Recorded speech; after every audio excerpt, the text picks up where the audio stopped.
Presentamos Alternativas. Pensar libremente para construir un país y un mundo integralmente mejor. Alternativas. Espacios sin fines de lucro ni banderías politiqueras del colectivo Reflexión Acción Costa Rica. Alternativas en vivo, los viernes de las 6 a las 8 p.m. por nuestras redes sociales, Guanacaste FM, Radio Revolución y Radio Soberanía. Repetición los sábados de las 7 a las 9 p.m. por Radio La Gigante 800 AM. Alternativas. Bueno, muy buenos días, tardes o noches. Mi nombre es María Ángel Zúñiga Hidalgo. Soy coordinadora de la sección de Juventudes y Estudio Ciencias Políticas en la Universidad de Costa Rica. El día de hoy estaremos hablando sobre la migración cubana y el bloqueo comercial, que quedará como segunda parte del capítulo anterior en el que estuvimos hablando sobre este tema. Y bueno, recordarles que nos pueden sintonizar por Radio Actual 107.1 FM y que nos pueden hacer llegar sus comentarios o dudas por medio de Facebook.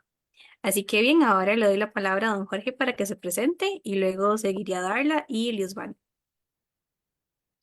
Bueno, muy buenas noches a todos y a todos los que nos estén escuchando y viendo en la noche de hoy. Agradecido nuevamente de compartir este espacio con ustedes. Lo voy a hacer breve, no por mucho tiempo, porque estoy precisamente, eh, voy camino a una actividad, un compromiso diplomático que tengo, pero bueno, hoy me acompaña en el programa y nos va a acompañar el compañero Giovanni Pérez, que es segundo secretario de nuestra embajada, que recién ha llegado y está muy bien preparado para abordar estos temas. Así que un saludo y ante todo también quiero expresarles a todos nuestras más sinceras felicitaciones y desearles un próspero nuevo año, ya que estamos en la época de la fiesta navideña, una fiesta familiar, una fiesta donde nos reunimos con las amistades, etcétera. Así que les deseo a todos una feliz fiesta y un próspero año nuevo.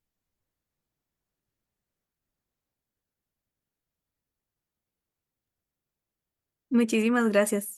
Darla.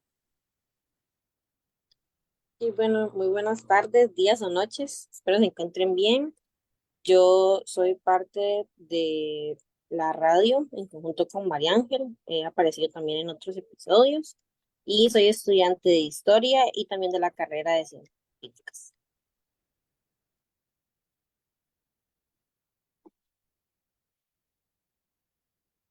Ya. Eh,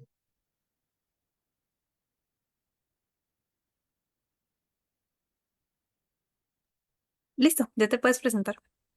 bueno, un saludo para todos los radioyentes de este programa. Para mí es un gran placer poder estar compartiendo hoy aquí con ustedes en este espacio. Y bueno, mi nombre es Giovanni Pérez, soy segundo secretario de aquí de la Embajada de Cuba en Costa Rica y espero que bueno, sea muy provechoso este encuentro que vamos a tener, este programa en el cual vamos a compartir diferentes ideas, diferentes enfoques de sobre el tema que vamos a tratar en el programa. Y bueno, ya reiterarle igualmente las felicitaciones por el fin de año, fiestas navideñas, etc.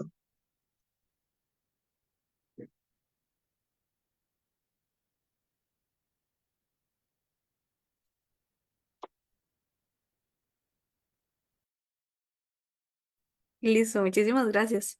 Bien, ahora daremos inicio a la participación de don Jorge sobre el tema del día de hoy.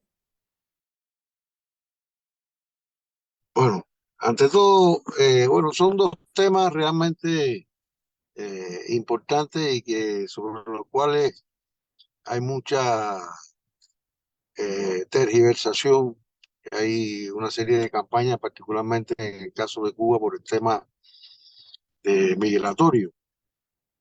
Eh, Primero hay que anotar que que la migración nació con la especie humana, ¿no? Porque los seres humanos desde muy remotos, desde tiempos muy remotos, buscaba y tenemos las tribus nómadas, etcétera. También hay que anotar que, por ejemplo, estas tierras de nuestra América, hay hipótesis que plantean que los primeros habitantes venían por el estrecho de Bering, por América del Norte.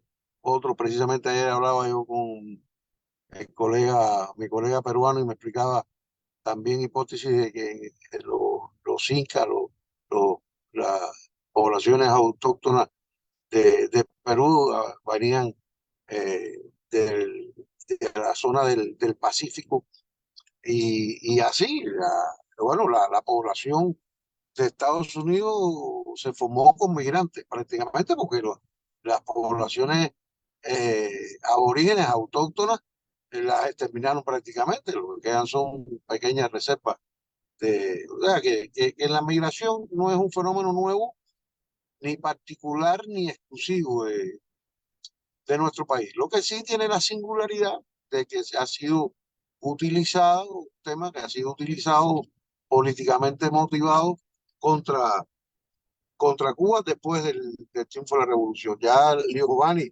se va a extender más en eso, incluso con elementos, con cifras, con hechos históricos, etcétera, para que se entienda el tema migratorio cubano, porque realmente hay una campaña totalmente tratando de lesionar el prestigio de nuestro país, que ha sido una campaña que lleva ya 65 años.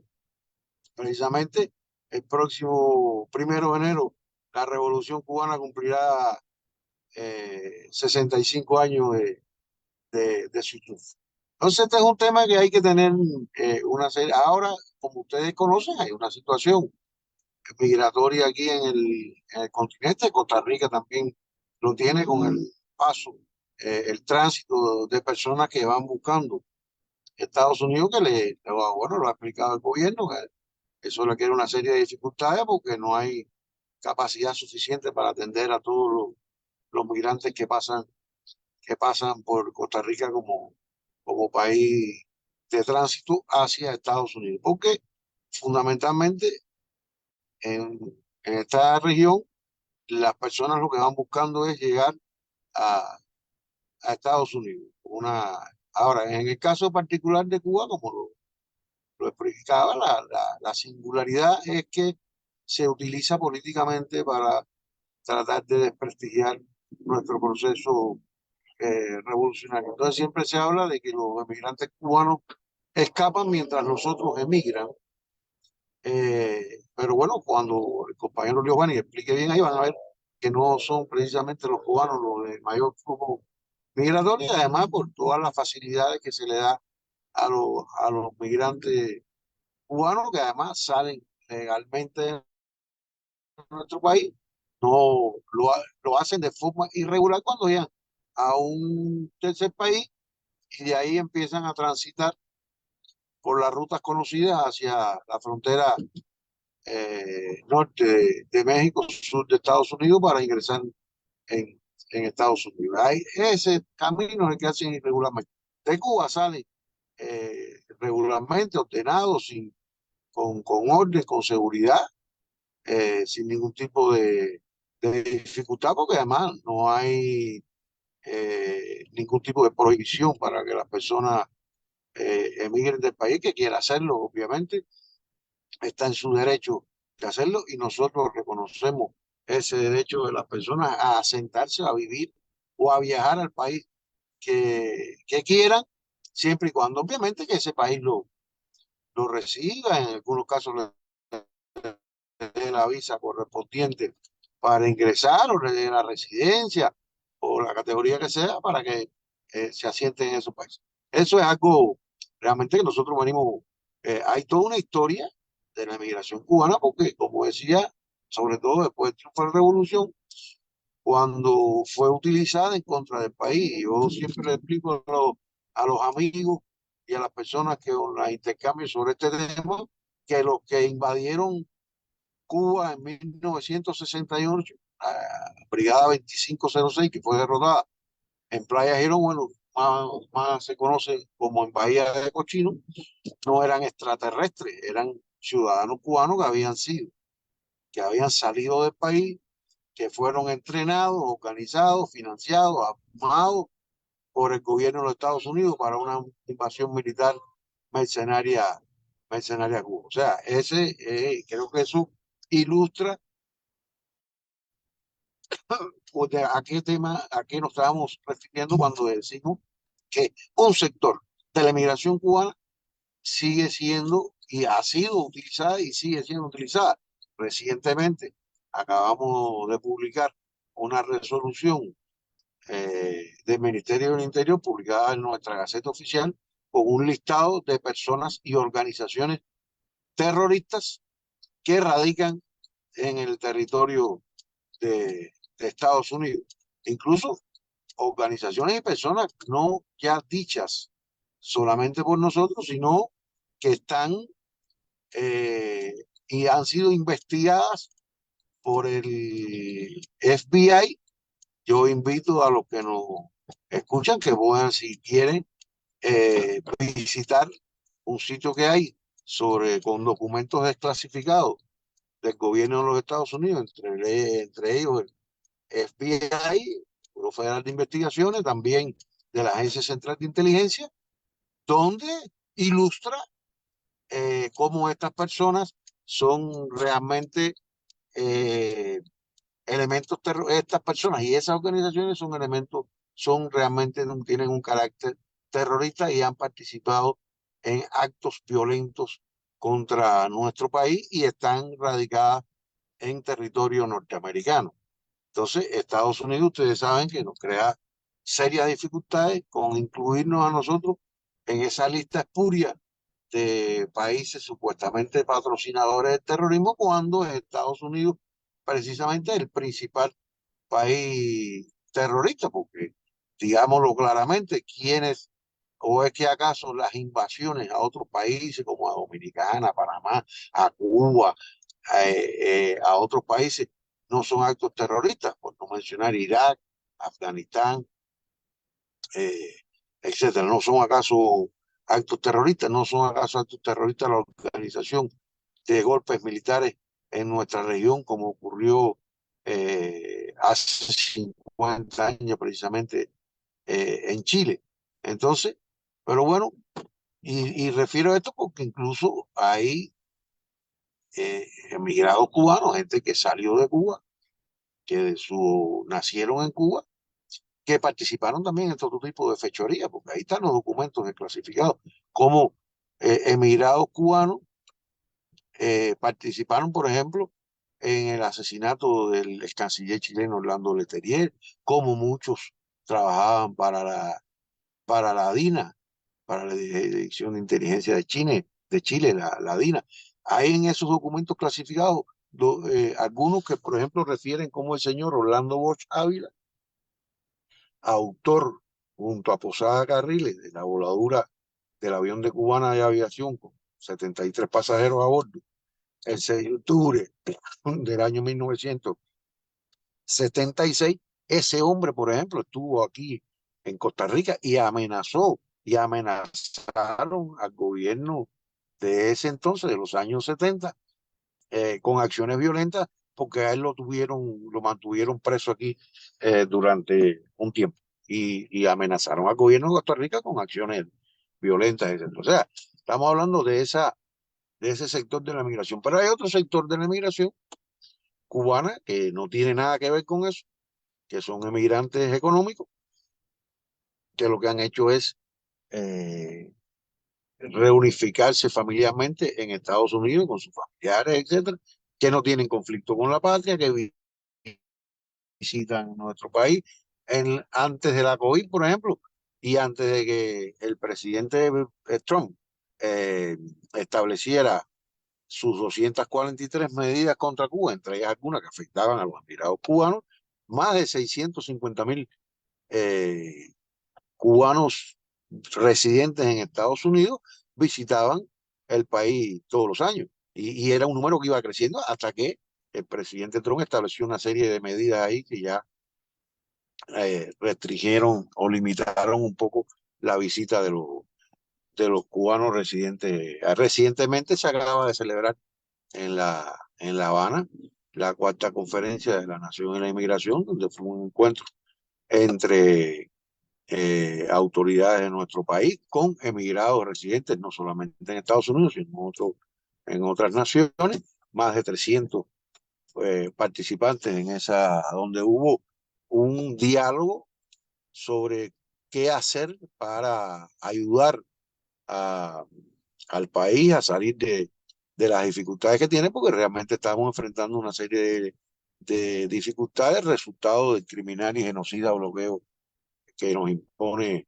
Estados Unidos. Y hay una serie de dificultades, de desabastecimiento, problemas con los medicamentos, con la generación de electricidad, etcétera. Pero los mismos emigrados cubanos están planteando y han venido planteando, y de hecho lo han venido haciendo, ayudando a su patria. Así que ahí es un tema bastante que tiene muchas aristas, que bueno, el compañero Giovanni las va a explicar más, más en detalle. Y el tema de bloqueo, bueno, ustedes saben, el tema de bloqueo, yo me he referido a él en varias ocasiones. Comenzó prácticamente al inicio de la revolución, antes incluso de la orden ejecutiva del presidente Kennedy, el 7 de febrero del año 1962, cuando Estados Unidos a primera, bueno, tan pronto triunfó la revolución en enero de 1959, con algunos personajes que habían salido de Cuba antes del triunfo de de la revolución, como por ejemplo el padre de los Díaz Balart, esos famosos representantes cubanoamericanos a la Cámara en Estados Unidos, fundó en enero la primera organización contrarrevolucionaria, la Rosa Blanca. Eh, y cuando la revolución comenzó a cumplir su programa, el programa del cual había hablado Fidel en su autodefensa por los hechos en Moscada, y comenzó con la ley de reforma agraria, que obviamente afectó los intereses de las grandes compañías norteamericanas, porque Estados Unidos comenzó rápidamente a aplicar una serie de medidas, entre otras, por ejemplo, disminuir y hasta suprimir después la cuota azucarera de Cuba y repartirla entre algunos países latinoamericanos como forma de comprarlo para que ejercieran su voto contra Cuba en el seno de la Organización de Estados Americanos, la archiconocida OEA. Entonces, después obviamente ya instrumentaron el bloqueo mediante la orden ejecutiva esta del 7 de febrero del año 1962 de presidente, del entonces presidente John Kennedy. Y así, después, bueno, ya todo el entramado ese, toda esa telaraña de legislación que hay en Estados Unidos, eh, cuyo emblema es la ley Helberton. Ahí Giovanni después le puede hablar de esa ley Helberton, que yo sigo recomendando a los amigos que se lean la ley Helberton, que es un documento realmente muy ilustrativo de qué es lo que persigue Estados Unidos contra Cuba, de la extraterritorialidad del bloqueo, porque a veces dicen que no, que Cuba no está bloqueada porque tiene 198 países con los cuales comerciar. Sí, claro, se olvidan de que el comercio en primer lugar es bidireccional, o sea, tiene que ser en dos vías, porque ¿cómo vamos nosotros a comprar o a adquirir todos los insumos, la maquinaria, la tecnología, los alimentos que necesitamos si no tenemos el dinero, porque se nos bloquean nuestras exportaciones de bienes y servicios, etcétera? O sea, es todo un entramado, bloqueo que además afecta también a los emigrados cubanos. Yo siempre pongo el ejemplo que aquí de Costa Rica, que no nos tiene bloqueado, pero los cubanos residentes aquí en Costa Rica, por ejemplo, no tienen forma, una vía bancaria para enviarle dinero a sus familiares en Cuba y ayudarlos desde ese punto de vista. Y ahí ahora, por ejemplo, en la conferencia de la Nación de Inmigración, un emigrado cubano que explicaba muy bien todas las dificultades, que él es un empresario que ha ido logrando desarrollar ciertos negocios con nuestro país y tiene las dificultades que le establece eh, el bloqueo. Por ejemplo, le explicaba que Cuba, por estar incluida en la lista de países supuestamente patrocinadores del terrorismo, a la cual nos incorporó el presidente Trump una semana antes de abandonar el gobierno, presidente Obama nos había excluido de esa lista en la cual estábamos insertos injustamente del año 1985 por el presidente Reagan. Obama nos retiró de esa lista en el 2015 y después eh, el presidente Trump, una semana antes de salir, nos volvió a incluir en esa lista y el presidente Biden, que prometió retomar la política del presidente Obama, pues ha mantenido esa, esas medidas contra Cuba. O sea, es el continuismo de Trump. Es la política trumpista sin Trump. Entonces, ese emigrado explicaba cómo precisamente eso hace que Cuba no pueda utilizar el código SWIFT, que es para las transacciones financieras. Entonces, es toda una política muy agresiva que realmente nos crea todas estas dificultades, que son el principal obstáculo al desarrollo de nuestro país. Yo soy de los que afirmo y con elementos y con convicción, porque esa es la realidad, que Cuba tiene la posibilidad de exportar bienes y servicios para satisfacer las necesidades del país. Tenemos capacidad de generar los ingresos que el país necesita para su normal funcionamiento. Lo que pasa es que vivimos una persecución permanente y sistemática por parte del gobierno de los Estados Unidos tratando de privarnos nuestros legítimos ingresos por turismo, por venta de medicamentos, o sea, todo, y realmente nos encarece todo, mientras un país tiene que pagar X cantidad por los fletes, Cuba tiene que pagar el doble o el triple por los fletes para poder llevar los productos. O sea, es todo un ensañamiento permanente tratando de provocar aquello que decía el memorándum del subsecretario de Estado, Lester Mallory, de crear hambre, desesperación, miseria y provocar un levantamiento popular contra la revolución. Él decía, reconocía a ese señor en el año 1960 que Castro, como ellos llamaban a la revolución de Castro no tenía oposición y que contaba con el apoyo de la inmensa mayoría de la población. Y que por tanto había que provocar una oposición, que es lo que han hecho. Por eso la oposición, la llamada oposición en Cuba realmente no tiene ninguna legitimidad, porque realmente ha sido fabricada por el gobierno de Estados Unidos, como fabricó durante la ocupación militar de entre el año 1898 y el año 2002, fabricó los partidos políticos en Cuba que no existían en nuestro país.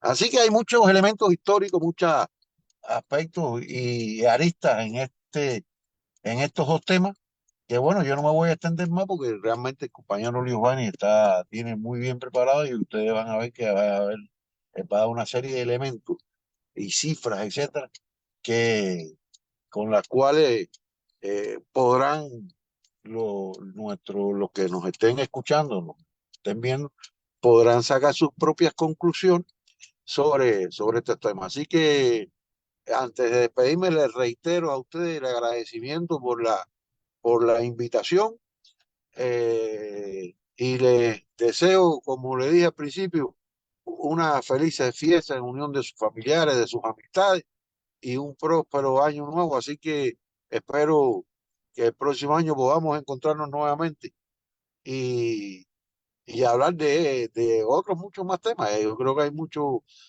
temas hablar sobre Cuba que han sido y son tergiversados permanentemente y realmente han creado un reflejo condicionado, como decía el compañero Fidel en el año 2005, que es un reflejo condicionado que a mucha gente le mencionan Cuba y es como si le mencionaran el infierno. Entonces, no somos el paraíso terrenal porque tenemos problemas, tenemos dificultades, no somos, pero tampoco somos ese infierno que nos quiere pintar. Es una sociedad de hombres y mujeres con virtudes y defectos, como tenemos los seres humanos, pero que en realidad, en mi opinión y mi convicción es que prevalecen más las virtudes que los defectos. Y los defectos sabemos, los problemas que tenemos los sabemos y estamos tratando de superarlos día a día. Así que un fuerte abrazo y muchas gracias por la invitación. Muchas gracias a usted, don Jorge, de ¿verdad? Por dedicarnos su tiempo y expresarnos también muchísimo más conocimiento sobre Cuba. Y que tenga felices Bueno, fiestas. sí, ahí la dejo ahí con el compañero Río Juan. Muchas gracias. Hasta luego. Hasta luego, gracias.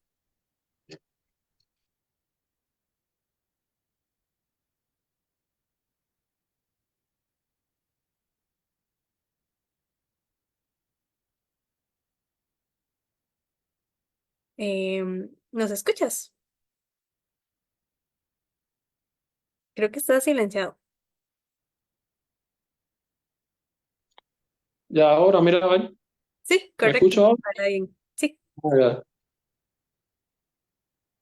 Entonces, bueno, continuando con la introducción que había hecho el compañero Jorge, el tema es tiene bastante información por donde analizarla.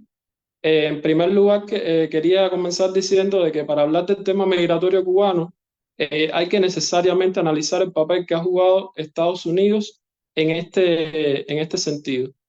Y también, en particular, resulta imposible poder penetrar en la historia estadounidense sin apreciar en toda su magnitud e importancia el rol que ha tenido los movimientos migratorios. Dado que estamos hablando de que Estados Unidos es es la economía más grande del mundo y por tanto es uno de los mercados por excelencia, es el país más desarrollado y por tanto siempre ha tenido un amplio flujo migratorio hacia sí, incluido por supuesto el caso de Cuba. Hay que decir además, para poder desmistificar un poco el proceso migratorio cubano, hablar de que Estados Unidos es una nación, como decía el compañero Jorge, una nación que ha estado formada a lo largo de los años precisamente por estos flujos migratorios. Estamos hablando, por ejemplo, de que con excepción de los indios nativos de lo que era originariamente el territorio de las 13 colonias de Norteamérica, y que prácticamente fueron una población exterminada, la mayoría de los habitantes descendientes de personas que están ahora actualmente viviendo en Estados Unidos son inmigrantes. Por solo citar un ejemplo, en un periodo relativamente cercano como es de 1825 a 1920, estamos hablando de que más de 35 millones de inmigrantes llegaron a Estados Unidos, principalmente provenientes de Europa, de Asia y particularmente de México. El caso de México quisiera tener un breve paréntesis para que se pueda entender la magnitud de todo el flujo migratorio que existe por la frontera sur de Estados Unidos. En este caso, hablamos de que de 1915, entre 1915 y 1920, la inmigración mexicana pasó de 11.000 a 51.000 por año. Y en la década de los 40, por la demanda de la producción de guerra, los obreros mexicanos fueron contratados a través del llamado programa Bracero, con el propósito de garantizar la fuerza de trabajo para la agricultura en el sur del país.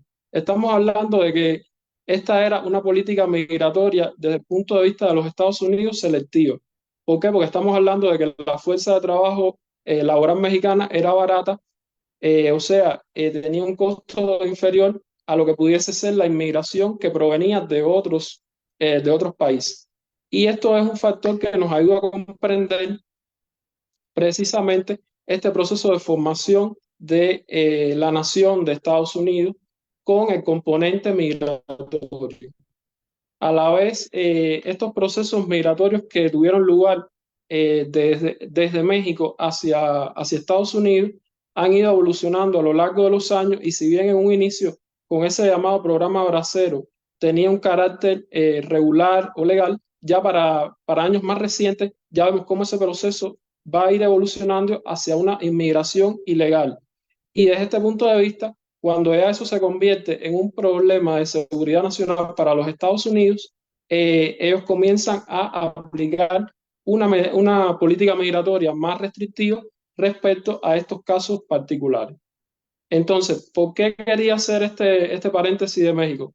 Porque es la frontera de México, la frontera sur de Estados Unidos con México es uno de los lugares por excelencia por donde entra mayor flujo de migración hacia los Estados Unidos, sobre todo en las últimas décadas. Y además es un flujo migratorio irregular o ilegal, ¿cómo se llama? Entonces, ya para caer en el caso de Cuba y de Estados Unidos, quería hacer un breve resumen de cómo ha sido la evolución de este proceso migratorio de Cuba hacia Estados Unidos para poder entender ya cómo desde el triunfo de la Revolución Cubana, por qué es que podemos decir que se da un punto de inflexión en la política migratoria de Estados Unidos hacia Cuba. Y si bien esto es cierto, esta historia migratoria de Estados Unidos y Cuba data de siglo y medio, y que muchas veces se habla de diferentes factores que lo han condicionado, ya sea desde el punto de vista geográfico, es decir, estamos hablando de la cercanía entre ambos países, también el tema económico, que el tema económico, si bien es un factor atractivo, porque estamos hablando de que la población trata de buscar mejoras personales, profesionales, económicas, y estamos hablando de la primera economía del mundo, también hablamos de factores políticos, culturales y sociales en sentido general. Y que cada uno de estos factores incide de alguna manera en cada uno de los periodos de esta evolución del flujo migratorio de Cuba hacia Estados Unidos. Pues bien, como se conoce que antes de la colonización española existían vínculos entre Cuba y el sur de la Florida. En este caso, ya para el año 1820, la presencia cubana en este territorio es de más de 1.000 personas. Para el año 1870, el monto de cubanos inmigrantes se incrementó a casi 12.000, de los cuales 4.500 residían en Nueva York y otros 3.000 en Nueva Orleans y Cayo Hueso. Estamos hablando de los puntos más importantes donde se comenzaron a asentar comunidad cubana en los Estados Unidos. Y muchas veces las causas venían asociadas a todos estos factores que estamos hablando. Pero ya para la década de 1860, con el estallido de la Guerra de los 10 años en Cuba, ya el factor político ya sí tenía una mayor preponderancia, debido a toda la agudización de las contradicciones que se dan dentro del propio contexto cubano colonial con el proceso independentista que se inicia. Y de ahí que muchos cubanos comienzan a emigrar. ¿De qué flujo migratorio estamos hablando en estos momentos? Es decir, en este contexto específico, fundamentalmente de una comunidad de trabajadores tabaqueros que se asentó sobre todo en alrededor de Cayo Hueso, el sur de la Florida, específicamente en Tampa, y estamos hablando de que toda esta comunidad cubana fue una de las que de alguna manera estaba muy vinculada al tema de la independencia de Cuba, porque incluso es la comunidad de tabaqueros del sur de la Florida la que apoya a nuestro héroe nacional José Martí en el proceso de creación, de organización de la guerra necesaria de 1895. Ya para esta fecha estamos hablando de una comunidad cubana de alrededor de 5.532. Y en este sentido podemos hablar de una historia compartida entre Cuba y el sur de la Florida, o sea, específicamente Tampa y Cayo Hueso, donde por supuesto se gestó muchos de los preparativos de nuestra guerra por la independencia de 95. Sin embargo, ya cuando nos ubicamos en el siglo XX, hablamos de una profundización de esta tendencia migratoria de Cuba hacia los Estados Unidos. Fundamentalmente ya estamos hablando de otro tipo de migración, ya estamos hablando incluso de vínculos económicos, estamos hablando de otro tipo de clase social con otro tipo de intereses desde el punto de vista de la clase social cubana que emigra de alguna forma a Estados Unidos, y no solo emigra, sino que estamos hablando de familias adineradas con capital que tienen grandes negocios en Cuba en la primera mitad del siglo XX, y que de alguna forma pasan sus vacaciones en los Estados Unidos, envían a sus hijos a estudiar a universidades norteamericanas importantes, y ya para esa época, alrededor de los años 1940, ya hablamos de una comunidad cubana de más de 43.400, específicamente, o sea, 43.400 cubanos. Entonces, esto es una tendencia que continúa en ascenso, y hablamos de que en 1958 la población, la cifra oficial que da en los Estados Unidos de migrantes cubanos es de alrededor de 125.000 personas, incluyendo en este caso a los descendientes. Y de estos más de 50.000 permanecieron en territorio norteamericano con posterioridad al triunfo de la Revolución cubana en 1959. Un dato interesante que quería aportar en este momento del programa era de que, según algunos estudios respecto al tema, se plantea que si bien que plantean incluso la posibilidad de que ese flujo de migrantes, que como bien hemos visto, como bien he ido exponiendo, estaba en ascenso, ese flujo de migrantes cubanos hacia Estados Unidos se hubiese incrementado de no haber triunfado la Revolución cubana. De esta forma, Cuba hubiese podido ocupar un lugar de relevancia en el contexto migratorio del Caribe y de Latinoamérica en sentido general, como uno de los países que más migrantes aportar a los Estados Unidos. Pero bien, esto no fue así. Hablamos de que ya a partir de 1959, con el triunfo de la Revolución, se produce un marcado punto de inflexión en el tema migratorio entre ambos países. En primer lugar, por todo lo que comentaba anteriormente Jorge respecto a la confrontación directa que se da entre Cuba y Estados Unidos, en el sentido de todas las medidas que comienza a aplicar el gobierno de Estados Unidos para derrocar la naciente revolución cubana.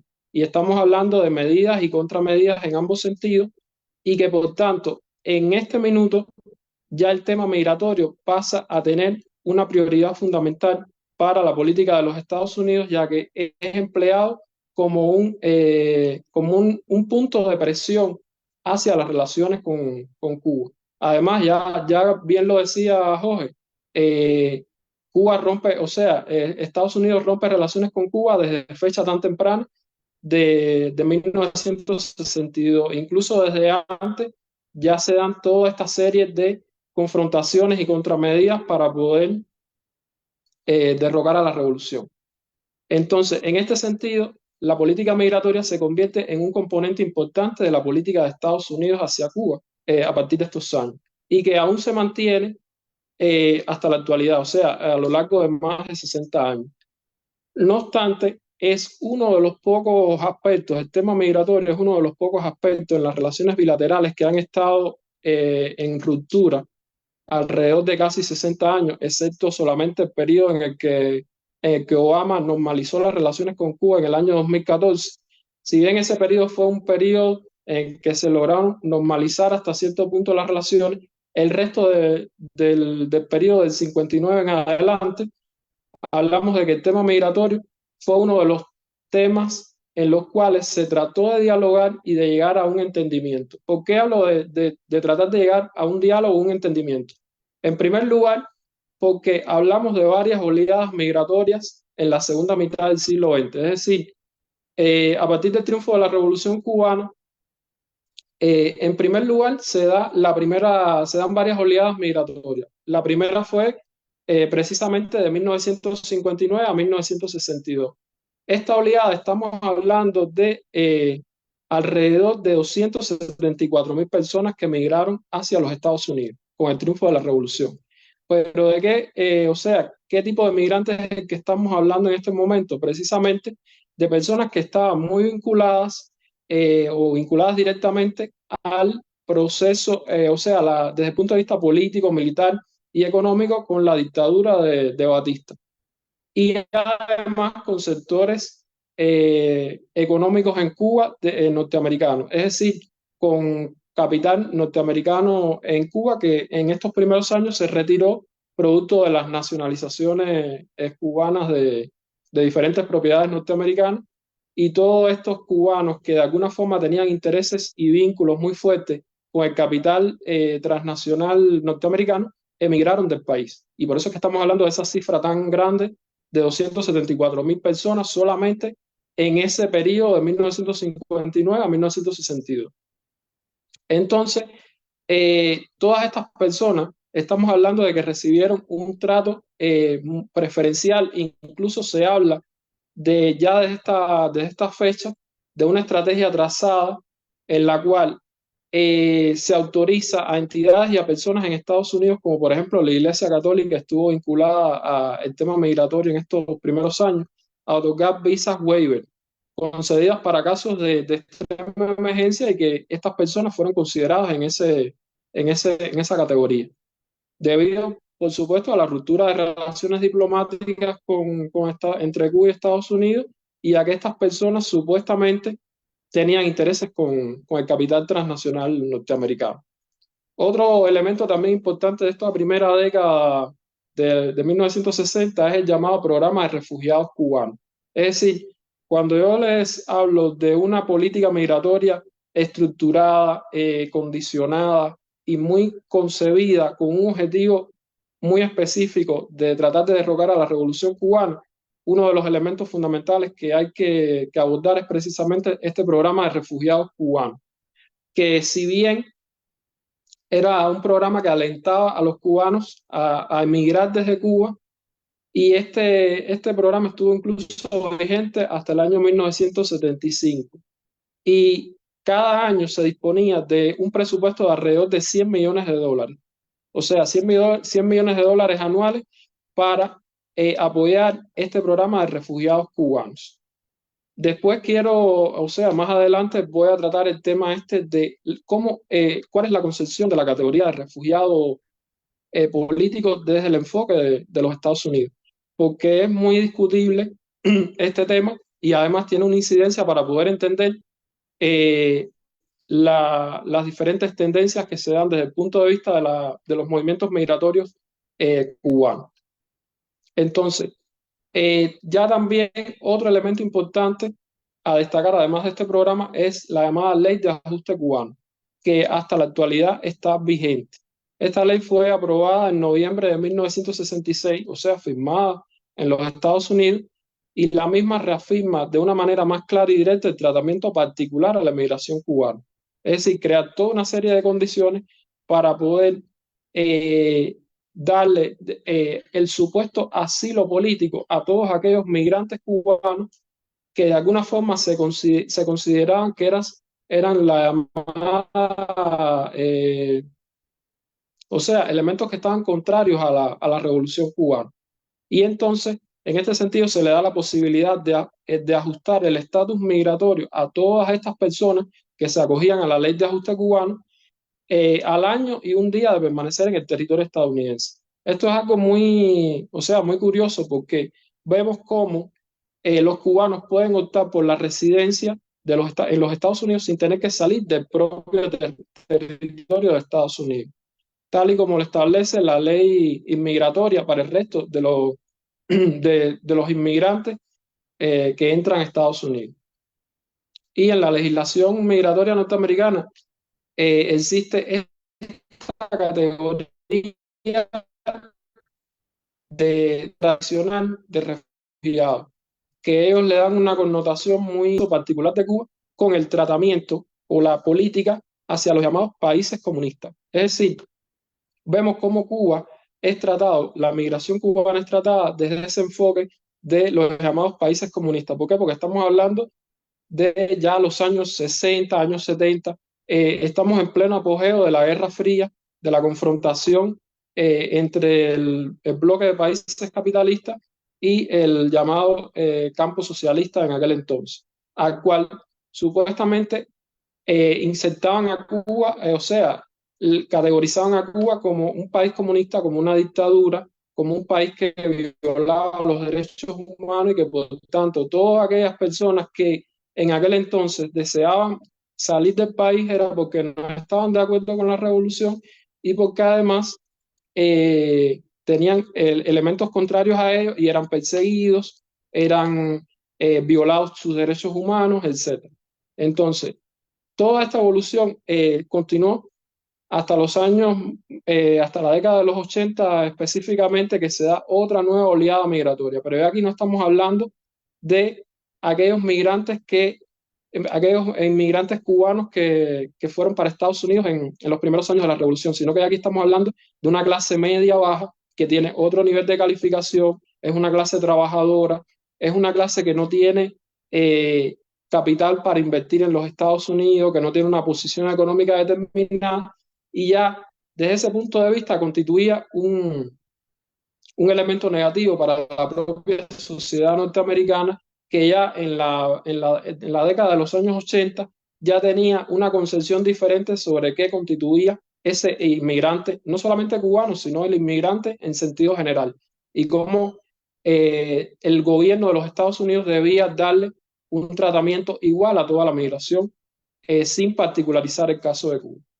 Esa ola migratoria provocó, estamos hablando de un llamado cuello de botella en los años 80 con la crisis de Mariel, que se da una salida muy grande de cubanos hacia los Estados Unidos, y entonces es cuando se llegan acá, se firman los acuerdos migratorios en 1984. Estos acuerdos migratorios establecían básicamente que Estados Unidos debía otorgar como máximo hasta 20.000 visas. Esto en la práctica, con el pasar de los años, nunca se cumplió. Estados Unidos, por una razón u otra, denegaba más del 80% de las solicitudes de visa, y esto de alguna forma hacía que los cubanos que querían visitar los Estados Unidos, que querían reunirse con sus familiares, tuvieran la necesidad de migrar ilegalmente hacia Estados Unidos.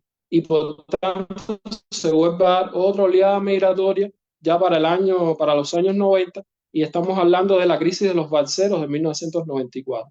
Aquí ya estamos hablando, por ejemplo, de una cifra de hasta 36.900 inmigrantes irregulares, condicionado además por la crisis económica del país. Es decir, hay que ubicarse en un contexto en el cual ya en la década de los 90 Cuba tenía una situación económica bastante complicada. Estamos hablando de que finales de los 80, principios de los 90, se cae el campo socialista, que era el principal mercado de exportación para Cuba, para obtener bienes y servicios, precisamente condicionado porque Cuba durante todos esos años había estado sometida y continúa sometida al bloqueo económico, a todas las medidas asociadas con el bloqueo económico que le imponen los Estados Unidos. Y de alguna forma, ese único mercado que tenía, que era el de los países socialistas, ya desapareció de un día para otro, y estamos hablando de cómo la situación económica en el país se profundiza aún más. Y es cuando entonces los Estados Unidos comienzan a reducir la cantidad de visas que le dan a cubanos. Y es cuando se da esta llamada crisis de los balseros de 1994. Posteriormente a esta crisis, hubo que volverse a sentar a conversar, o sea, a llevar a cabo conversaciones migratorias, y es cuando se lleva a un nuevo acuerdo migratorio en el cual ya Estados Unidos se llevó al acuerdo de que Estados Unidos debía otorgar como mínimo 20.000 visas.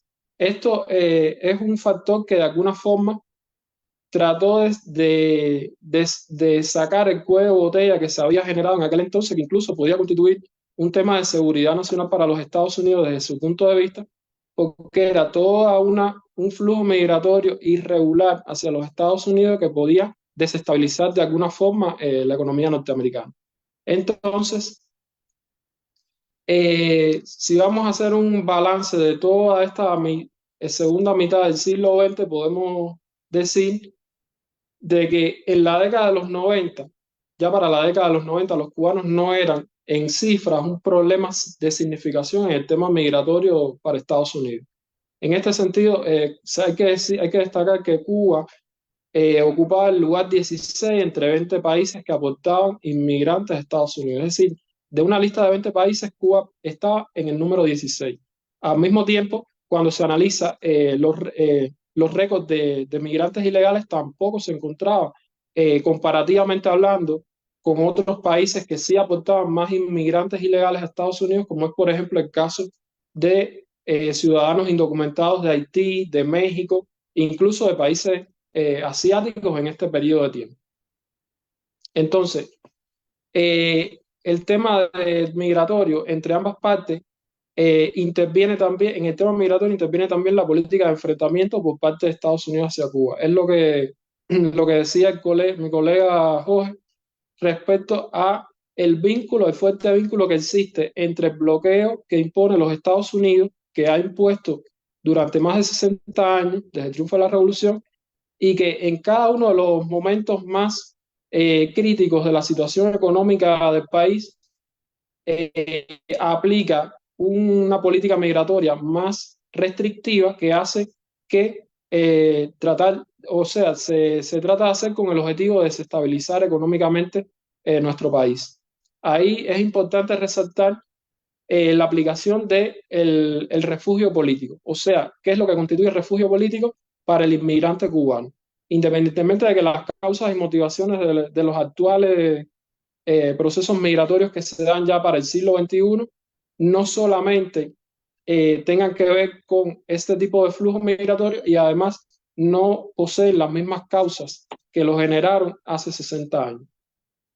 Entonces, ya haciendo un paréntesis aquí, quería acercarme más en el tiempo a lo que es el contexto de este flujo migratorio para para el siglo XXI, en el cual estamos hablando de cifras, por ejemplo, de que lo que representa la migración para Cuba. Y Jorge hablaba incluso de la celebración de la cuarta conferencia de la Nación y la Migración, celebrada recientemente aquí en La Habana, en el 17 y el 18 de noviembre, en la cual nos logramos reunir con nuestra migración, con gran parte de ella, con una representación de ella, para poder de alguna forma acercar a la comunidad cubana en el exterior, acercarla y lograr que se sienta partícipe del desarrollo socioeconómico del país.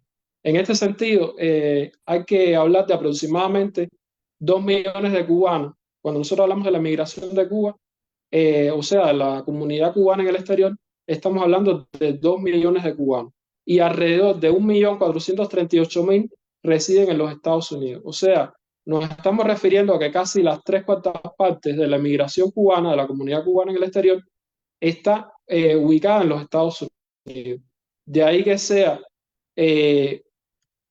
muy importante la coordinación entre ambos países para lograr un flujo migratorio estable, regular y que no, o sea, que no se den los procesos o los cuellos de botella que anteriormente he mencionado a lo largo de estos 60 años de historia de la Revolución Cubana. Entonces, siguiendo con estas mismas estadísticas, quería resaltar de que en este sentido, Cuba no está entre los 30 países de mayor emigración si se compara en un sesgo de 10 a 15 años. O sea, los últimos 10 o 15 años, Cuba no se ubica entre esos 30 países que más migrantes aportan a los Estados Unidos. Y ni siquiera está dentro de los 5 de mayor emigración en América Latina, si hablamos para el tema del tema de la región. Sin embargo, la cifra de migrados cubanos es alta y es un fenómeno que ha sido histórico, como lo he ido resaltando a lo largo de esta exposición, y que sobre todo en los últimos años ha tenido un crecimiento bastante grande, sobre todo en el último año posterior a la crisis, o sea, a la crisis generada por la COVID-19, en la cual se da un flujo bastante significativo, un éxodo bastante significativo de cubanos hacia el exterior, sobre todo hacia Estados Unidos.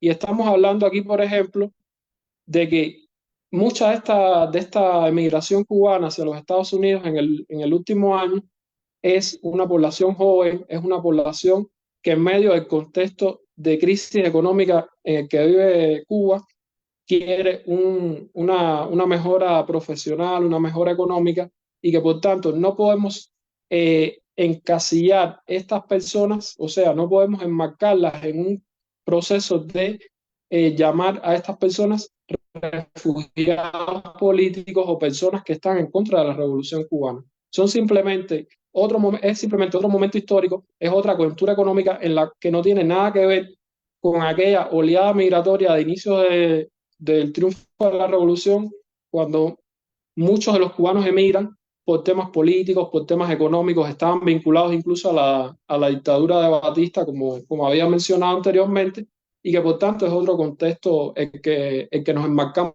en la actualidad. Además, un tema muy relacionado con esto que acabo de decir del éxodo masivo de jóvenes, por ejemplo, y no solamente jóvenes, sino en sentido general población económicamente activa, población que está en edad laboral, que representa un daño bastante significativo para la economía cubana, pero además es una población altamente calificada. Si bien se sabe que la revolución cubana a lo largo de todos estos de más de 60 años ha destinado importantes recursos, y cuando me refiero a la revolución cubana me refiero al pueblo de Cuba, a formar a su fuerza de trabajo. Y estamos hablando de una fuerza de trabajo altamente calificada, y es ahí donde viene el fenómeno que conocemos todos en la actualidad, que es el llamado robo de cerebro. Es algo que nos supera a las economías en desarrollo, que nos supera a los países en desarrollo, y que no solamente afecta a Cuba, pero que bueno, que sí quería hacer un paréntesis en este sentido y señalar este tema. Lo otro significativo que había hablado mi colega Jorge era respecto a la inclusión de Cuba como Estado patrocinador del terrorismo. Esto es algo que afecta significativamente, que tiene que ver con el tema del bloqueo, porque incluso estamos hablando de que esto tiene una connotación no solamente política, sino también una connotación económica, y que de alguna forma se vincula a todo el proceso migratorio que está teniendo Cuba, que está teniendo lugar en estos últimos años, respecto a la población que trata de salir de Cuba y que sale de Cuba. Y entonces estamos hablando de que esta designación arbitraria de Cuba como Estado patrocinador del terrorismo, que además no tiene ningún tipo de fundamento, o que como todos sabemos, no cumple, o sea, es una acusación injustificada que no tiene ningún elemento, ningún basamento específico, tiene entre sus consecuencias específicas que priva del privilegio de viajar a Estados Unidos sin visa a los nacionales o a los residentes de un conjunto de países, entre ellos, por ejemplo, países de Europa o países de Latinoamérica. Si este ciudadano, para tener una idea, si este ciudadano de ese país o el residente de ese país que ha visitado Cuba, estamos latinoamericanos, visita Cuba o ha visitado algún país que esté en la lista de estados patrocinadores del terrorismo, se le es negada la entrada a los Estados Unidos.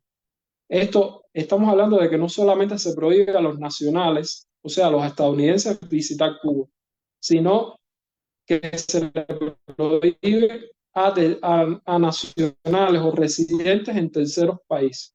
Y esto tiene una connotación de extraterritorialidad de este tipo de medidas vinculadas al bloqueo económico, comercial y financiero que aplica a los Estados Unidos hacia Cuba.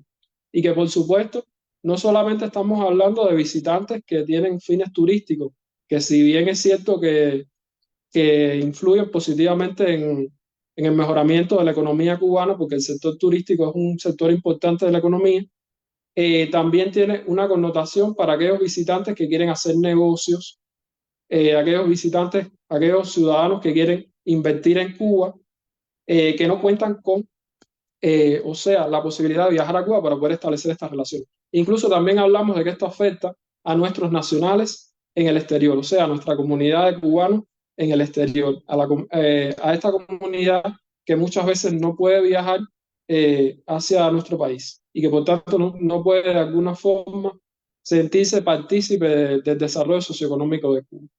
Entonces, continuando con estas ideas, podemos decir que a nivel global en los últimos 20 años ha habido un crecimiento de lo que se le llama la inmigración irregular. Y esta inmigración irregular es un fenómeno que no solamente tiene que ver con Cuba o se enmarca en el proceso migratorio cubano, sino que también se habla de esta inmigración irregular de países de la región, países latinoamericanos, que tratan de buscar una mejor vida, una vida económica más placentera en la primera economía del mundo y que por tanto tratan de insertarse de alguna forma en esa economía y que de acuerdo a que no hayan las formas, de alguna forma tratan de entrar de forma irregular o de forma ilegal. Y esto por supuesto es algo que nos incluye a todos los países latinoamericanos. Pero en el caso de Cuba hay razones adicionales. Hay razones adicionales por todo el tema del bloqueo que he venido diciendo y que posteriormente voy a dar algunas cifras que lo ejemplifican, cifras de cómo afecta el bloqueo a nuestro país y cómo ese empeoramiento de la situación económica de Cuba debido a las medidas asociadas al bloqueo, de alguna forma tienen que ver o se relacionan con este flujo migratorio o esta salida o este éxodo de población cubana hacia los Estados Unidos. Entonces, de ahí que podamos hablar de que el bloqueo económico de Estados Unidos contra Cuba constituye un incentivo más a la inmigración. Podrán haber otros incentivos que, por supuesto, son lógicos, son entendibles, pero las personas no solamente emigran por temas políticos, sino que muchas veces lo que quieren es tener una mejora económica debido a que son la población cubana de por sí es una población altamente calificada, altamente preparada, el nivel cultural es bastante alto y muchas veces no encuentran los medios de vida económicos para poder sustentarse a su familia y todo esto, por supuesto, tiene que ver con todas las medidas unidas en el marco del llamado del bloqueo económico, comercial y financiero. Pero también podemos hablar ya más recientemente de que, y creo que coge así alusión a esto de las medidas que aplicó el gobierno de Trump a partir del año 2017, cuando cerraron los servicios consulares y migratorios en su embajada en La Habana. Y esto hace que básicamente salir a terceros países para solicitar visa. Y no me refiero a una visa para permanecer en el país, sino para ingresar de forma permanente en el país. Y entonces esta medida no se reanudó hasta el presente año, o sea, en el 2023 fue que se reanudó los servicios consulares en la Embajada de los Estados Unidos aquí en La Habana, y aún así ellos no han logrado cumplir con todas las visas que se deben otorgar.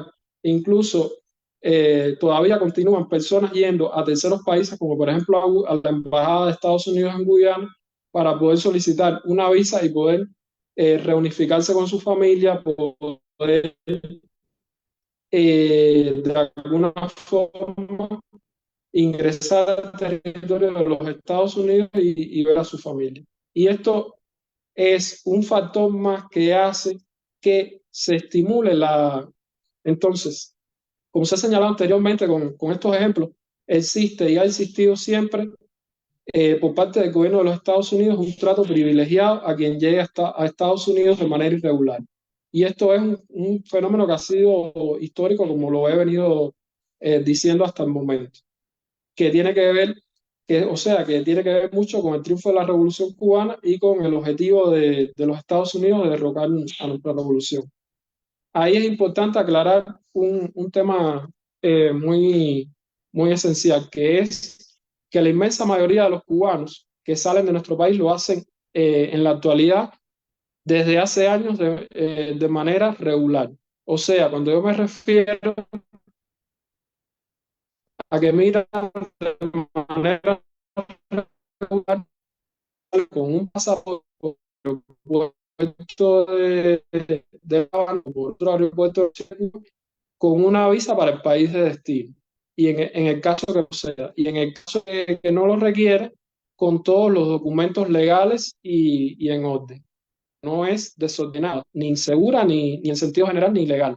Se convierte ya en una migración irregular una vez que ya esa población cubana, estando fuera de Cuba, pretende entrar a Estados Unidos o llegar a la frontera sur del país de forma irregular, es decir, sin una visa previamente otorgada por el gobierno de los Estados Unidos. De modo que cuando hablamos de las cifras de migrantes irregulares cubanos, se tiene que tener claro que son irregulares una vez que pretenden ingresar al gobierno, que pretenden ingresar al territorio de los Estados Unidos sin una visa. Pero cuando salen de nuestro territorio, lo hacen de manera regular como parte del movimiento de viajeros cubanos. Entonces, ese es un tema un tema esencial que quería destacar.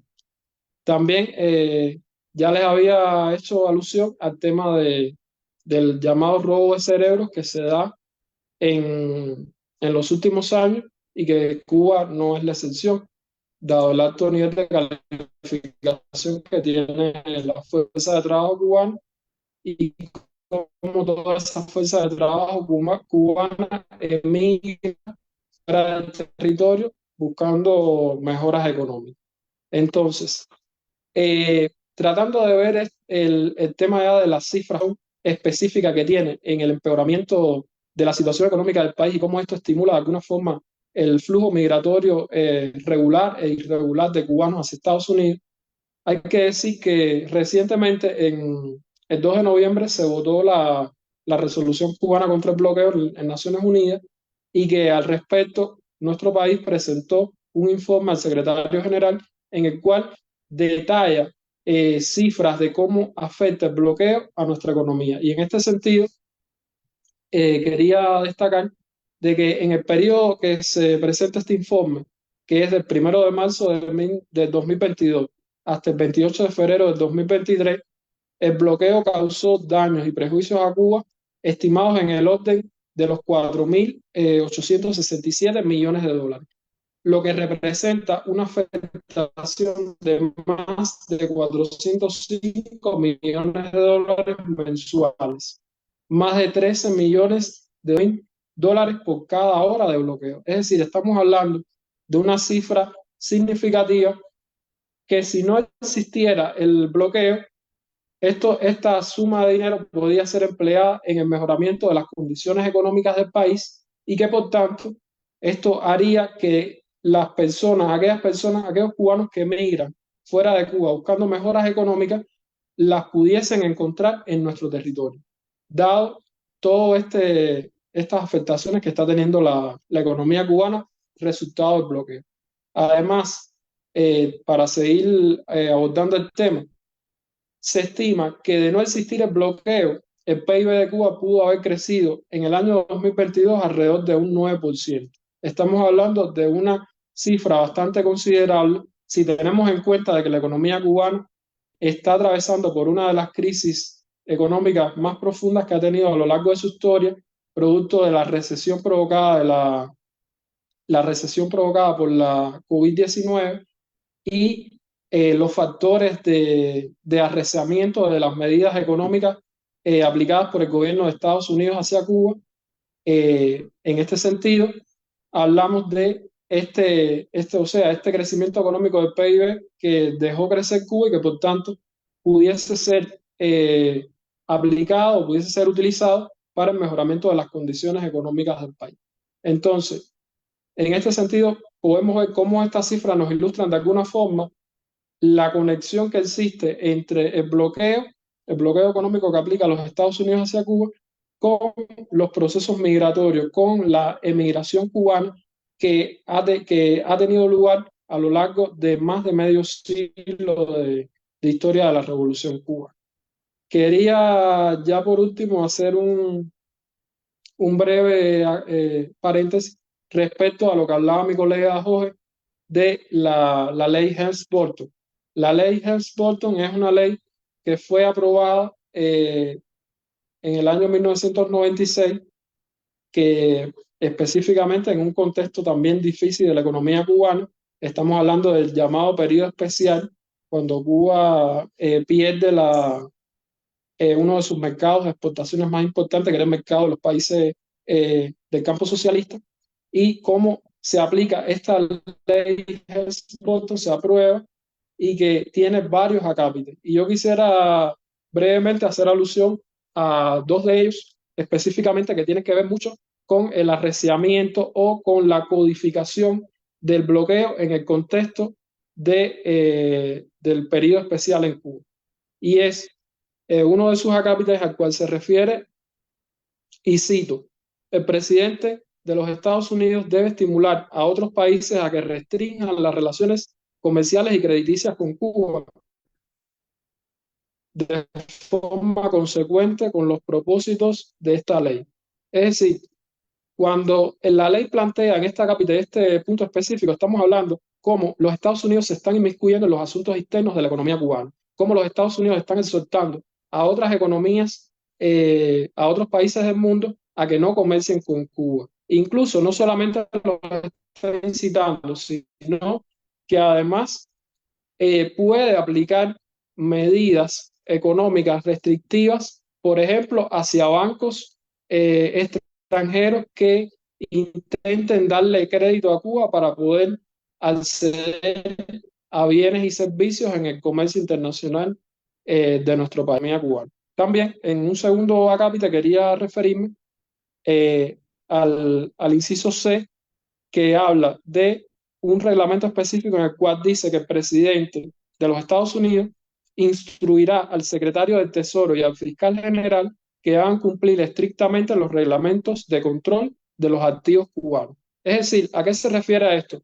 A que en muchas de las cuentas cubanas en el exterior, en bancos en el exterior cubanas, fueron congeladas, no solamente cuando se aplicó la ley Helms-Burton, sino en periodos previos, con lo cual Cuba no podía acceder libremente a créditos para poder comerciar a nivel mundial. Y como todos sabemos, las tendencias globales actualmente nos hablan de un reforzamiento del comercio a nivel internacional, y por tanto aquellos países que no logren integrarse a la economía mundial, ya sea a través de la importación, la exportación de servicios, estamos hablando de unas economías básicamente con muchos problemas, y que por tanto van a generarse situaciones internas y que pueden desestabilizar de alguna forma las economías de los países. Y ya por último, quería referirme a el título 3 de esta ley, que habla de un plan de transición política en Cuba y de intervención de los Estados Unidos en el destino de nuestro país. Aquí vemos cómo esto hace alusión de alguna forma a la llamada política de la fruta madura. La política de la fruta madura no es más que una doctrina histórica de los Estados Unidos que data del propio proceso de formación de la nación de los Estados Unidos, de cuando existían las 13 colonias de Norteamérica, en la cual los Estados Unidos hablaban de que se debía tener paciencia a la hora de tomar el control económico y político de Cuba, es decir, esperar el momento propicio para que la fruta cayera en sus manos. Y ya estamos hablando aquí como en más de 2 siglos de historia, cómo ya ellos llevan a letra y puño esta concepción, esta doctrina de apoderarse de nuestro país a través de esta ley. Y estamos hablando de este plan de transición política en Cuba, es decir, cómo un país como los Estados Unidos va de alguna forma a comenzar a determinar el destino de otros países, en este caso el destino de Cuba. Y me retomo a la historia, por ejemplo, al periodo de 1899 a 1902, que fue la primera ocupación norteamericana en Cuba posterior a la guerra de independencia contra España, en la cual los Estados Unidos básicamente nos arrebataron la independencia de nuestro país y trataron de alguna forma de imponer república mediatizada, una república en la cual solamente se aceptaba un gobierno constitucional en el cual respondiera a sus intereses. Y a partir de ahí, bueno, hablamos de la enmienda PLA y toda una serie de elementos históricos que hablan de cómo esa república neocolonial cubana que nace en 1902 y que finalmente termina con el triunfo de la Revolución Cubana en 1959, cómo esa república neocolonial respondía totalmente a los intereses de Estados Unidos. Y eso de alguna forma era lo que era y es lo que Estados Unidos quiere mantener eh, hasta la actualidad y quiere lograr de alguna forma, lo cual fue interrumpido por el triunfo de la revolución y que por tanto no lo han logrado. Pero ellos sí, de alguna forma, esto se contextualiza, este plan de transición política en Cuba y de intervención de los Estados Unidos en el destino de nuestro país, se materializa en toda una serie de programas, de campañas mediáticas. Incluso hablamos de un presupuesto, una gran parte del presupuesto de los Estados Unidos de cada año va destinado a la subversión interna en Cuba, a lograr desestabilizar el país desde el punto de vista político, a tratar de generar una situación económica difícil para que de alguna forma generar una población insatisfecha, una población que no quiere permanecer en el país y que por tanto o se enfrenta a la revolución cubana y trata de derrocarla o sencillamente sale del país y se convierte en una oposición. Entonces, de alguna forma, todos estos instrumentos que ha aplicado los Estados Unidos hacia Cuba en el marco del bloqueo económico, comercial y financiero, tienen mucho que ver con el tema de el proceso migratorio que ha tenido Cuba a lo largo de todos estos años. Entonces, bueno, nada, hasta aquí era mi exposición.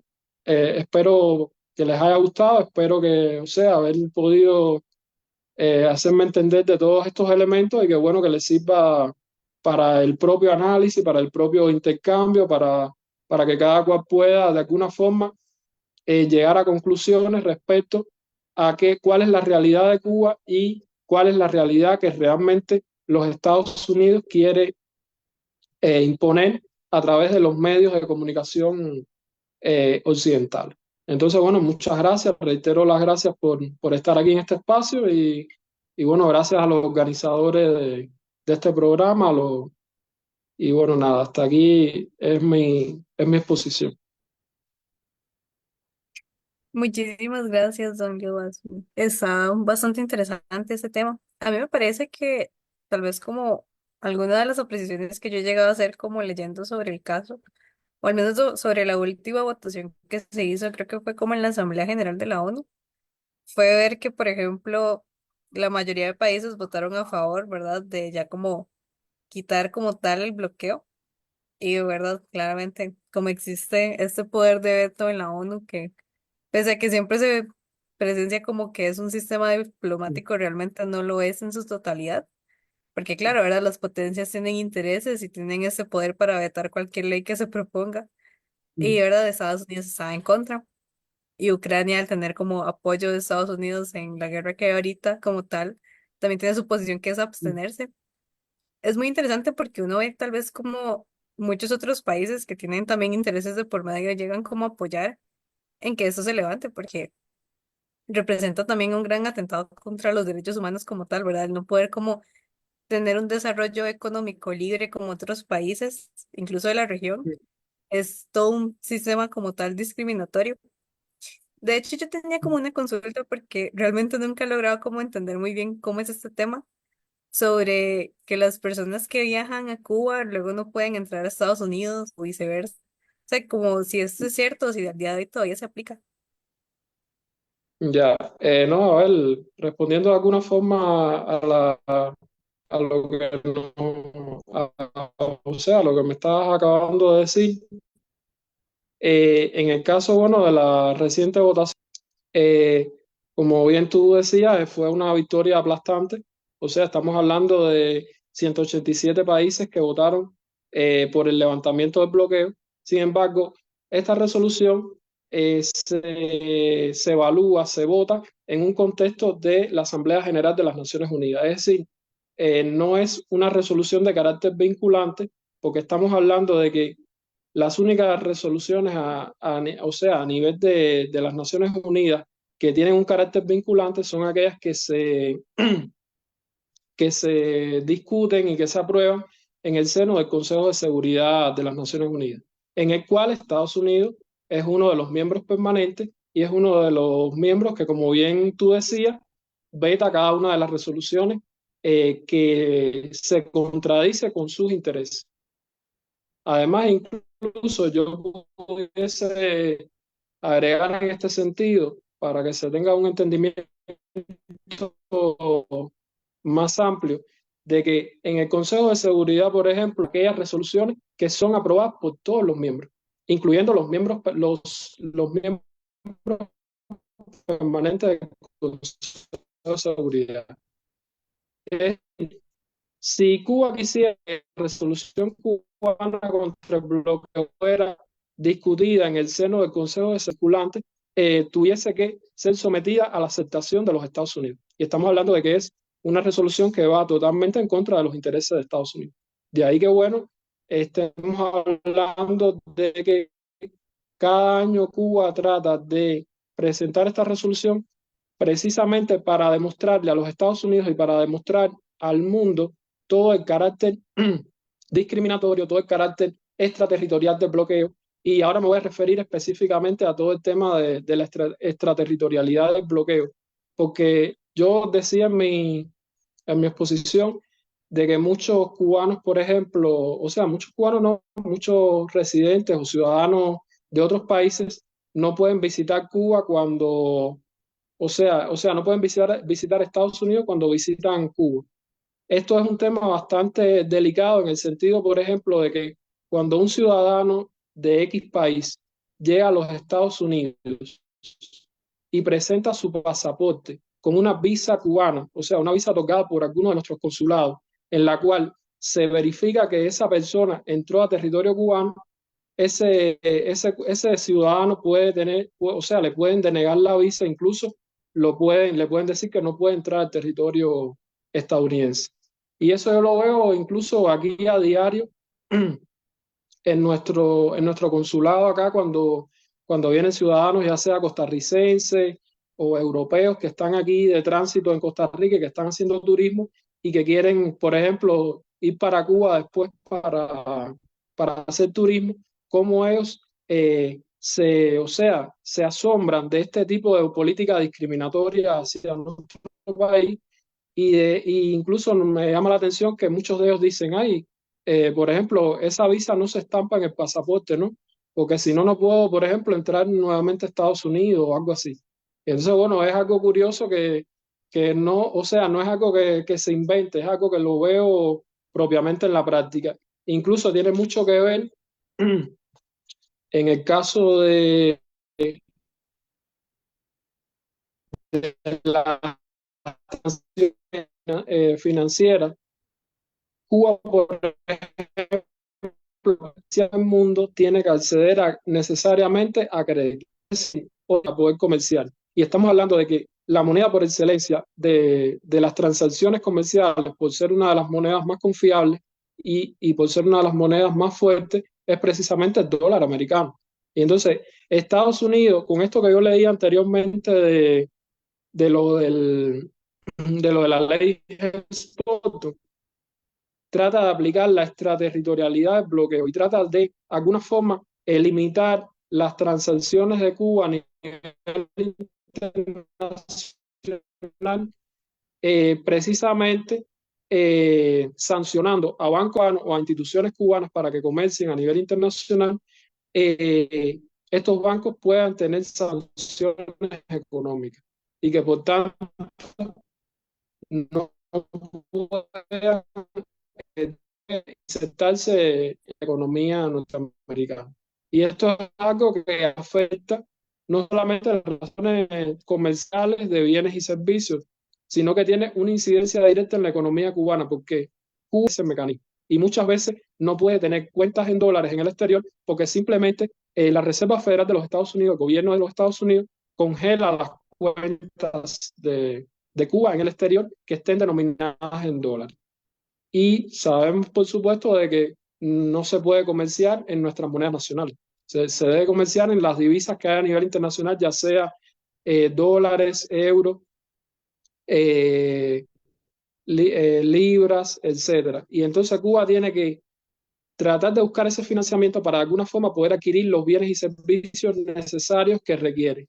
Y muchas veces no solamente me refiero, por ejemplo, a bienes y servicios finales, sino, por ejemplo, insumos para la producción.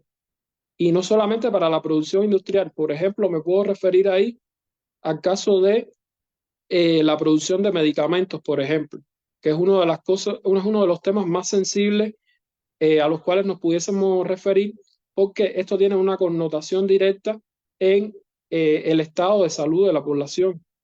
Cuba, por ejemplo, muchas veces no puede acceder a los insumos médicos que requiere para poder producir un medicamento determinado y, por tanto, ese medicamento comienza a estar en falta en nuestras farmacias y, por tanto, eso genera situaciones económicas determinadas y eso va en contra, o sea, atenta contra uno de los derechos fundamentales de cualquier ciudadano, que es el derecho a tener, o sea, un estado de salud determinado.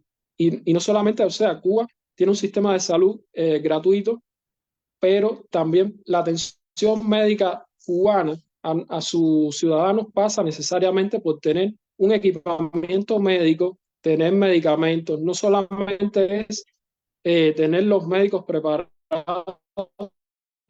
que, que los tenemos, ¿ves?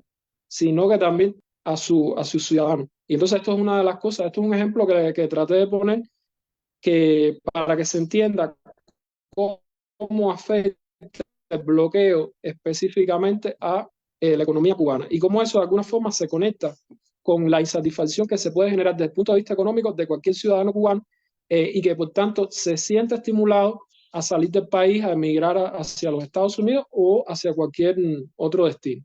Entonces, desde ese punto de vista podemos ver todo el carácter del bloqueo, o sea, todo el carácter discriminatorio, todo el carácter de violación de los derechos humanos, etcétera. Entonces, es una cuestión de que, además, cuando hablamos, o yo hablaba anteriormente de lo del tema de la inclusión de Cuba en la lista de estados patrocinadores del terrorismo, eso tiene también una connotación a la hora de Cuba poder, eh, por ejemplo, en el caso de acceder a fuentes de suministro de energía.